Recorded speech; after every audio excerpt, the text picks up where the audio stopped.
Are we heading towards a recession? Welcome to my daily News X, where we break down the latest stories shaping your world.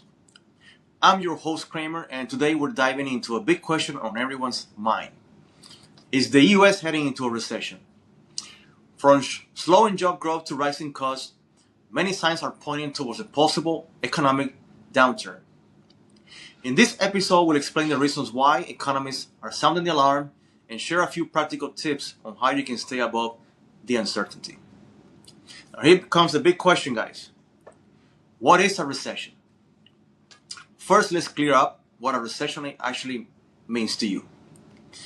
A recession is when the economy contracts for an extended period, usually marred by 2 straight quarters of declining GDP. But it's not just about numbers. A recession affects everyday's life, from fewer jobs to smaller pay rises to higher prices and tighter credit. For families, that means tougher decisions about spending, saving, and investing. Now, what are some of the signs that make you think that we're heading towards there? And why do the experts believe we may be moving towards a recession? Well, I'm going to break it down for you and make it easy so you can understand pretty much of what's going on with today's market. The number one reason is high interest rates. The Federal Reserve has been raising rates to cool down inflation. We all know it's not working, right? While that slows price growth, it also makes borrowing more expensive, from mortgages to credit cards to small business loans. Number two, slowing job market. The latest report show that hiring is cooling down while unemployment remains relatively low. Wage growth is slowing, and certain sectors like retail, manufacturing, and other businesses are basically cutting down back in consumer spending. Number three, consumer spending weakening. Americans are spending less on big ticket items like cars, appliances. Credit card debt has hit record heights and delinquencies are ticking upward. But that's a sign households are stretched thin, with also global pressures, wars, trade tensions, and supply chain issues continue to create instability worldwide, putting extra pressure on US businesses and markets. Business confidence dropping. Many companies are pausing hiring or scaling back expansion plans. When businesses are cautious, growth slows even more. Taken together, this trend suggests the economy is losing momentum. And if it continues, a recession, well, may not be that far off.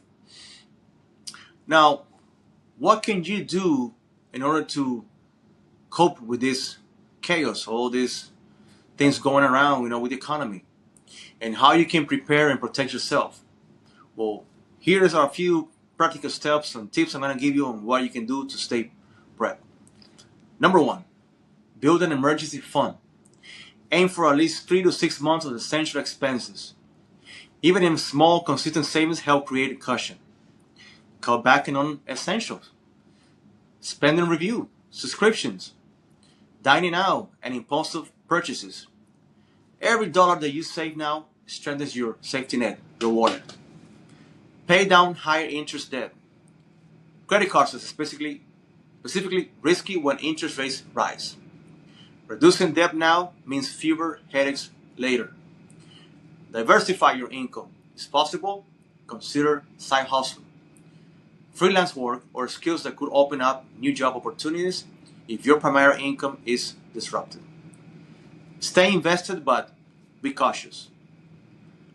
If you're in the stock market, avoid panic selling. History shows that markets eventually recover, but it's smarter to diversify and not overextend. Focus on skills and career growth in uncertain times.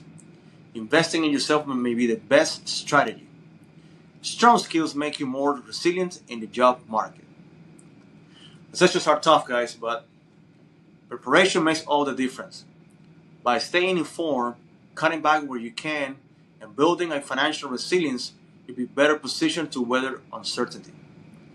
Well, this is all for today's episode. Thank you for coming to my Daily News X. Please stay tuned and subscribe and stay prepared. Remember, knowledge is your best defense in uncertain times. But thank you for listening, and we'll catch you on the next episode. Have a great day.